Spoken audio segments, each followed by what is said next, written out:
السلام علیکم ورحمۃ اللہ وبرکاتہ۔ آئندہ بیان کیا تھا اسماعیل علیہ السلام ابراہیم علیہ السلام اس جگہ پہنچے جس جگہ کو اس وقت مینا بازار کہتے ہیں،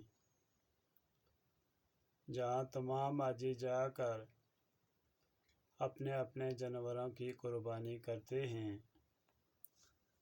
باپ بیٹے سے کہنے لگا کہ بیٹے تیری کیا مرضی ہے، جو خواب میں نے تمہارے متعلق دیکھا۔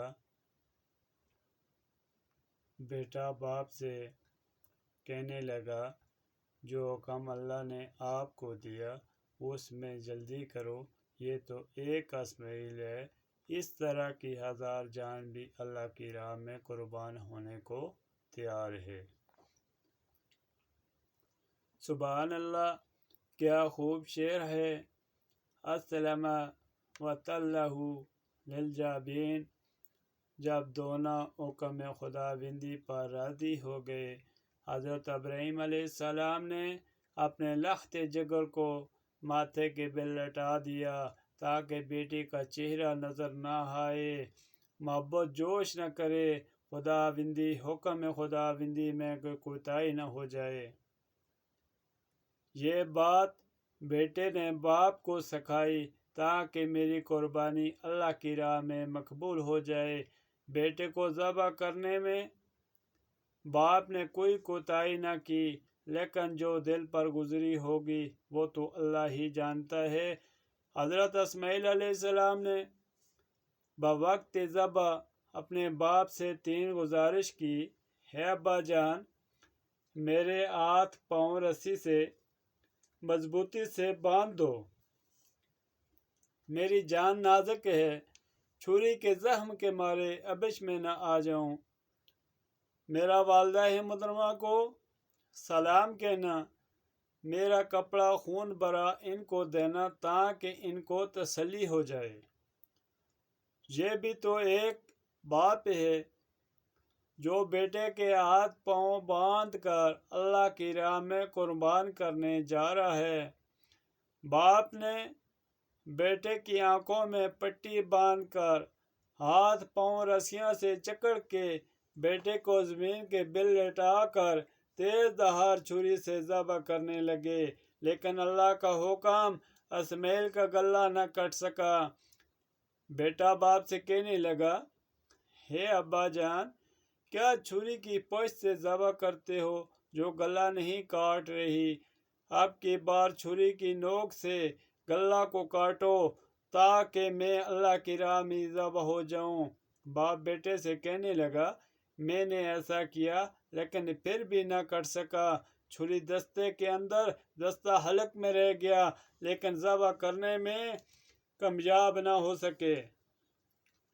حضرت ابراہیم علیہ السلام نے غصے میں آ کر چھری کو زمین پر ڈال دیا۔ اس وقت چھری نے حضرت ابراہیم علیہ السلام سے کلام کیا، ابراہیم علیہ السلام، تجھے اللہ کہتا ہے کہ اسماعیل علیہ السلام کی گردن کاٹو، مجھے اللہ کہتا ہے کہ مت کاٹو۔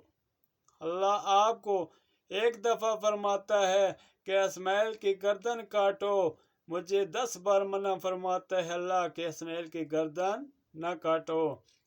معلوم ہوا پہلی خوشخبری حضرت اسماعیل علیہ السلام کی تھی۔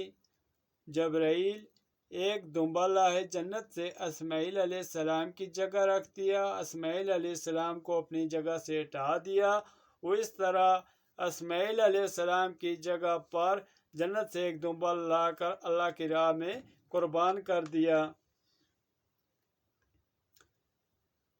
اس طرح ایک دمبا ذبح ہوا۔ یہ سنت آنے والی نسلوں کے لیے۔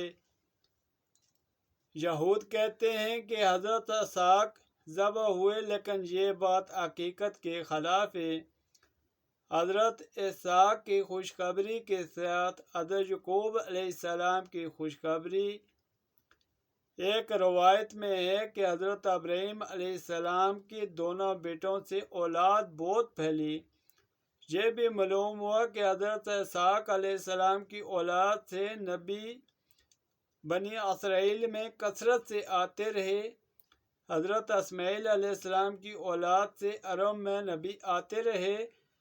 آخری نبی حضرت محمد مصطفیٰ صلی اللہ علیہ وسلم بھی آپ کی اولاد سے تعلق رکھتے ہیں۔ اس قربانی عظیمہ کے بدلے میں ایک دمبا ابلک و فربہ تندرست جنت سے بھیجا۔ اس دمبا کو ابیل نے قربان کیا۔ بعد اس کے 2000 برس اللہ نے اس کو بہشت میں پال کر حضرت ابراہیم علیہ السلام کے وقت حضرت اسماعیل علیہ السلام کی حوض فدیہ بھیجا تھا تاکہ وہ نجات پا سکیں۔ حضرت ابراہیم علیہ السلام نے اسماعیل علیہ السلام کے ہاں ذبح کیا۔ خالق کائنات میرا بولنا آپ کا سننا بے سن کر اس پر عمل کرنے کی توفیق عطا فرمائے۔ اللہ رب العزت آپ کو حج بیت اللہ کی شہادت نصیب فرمائے۔ السلام علیکم رحمۃ اللہ وبرکاتہ۔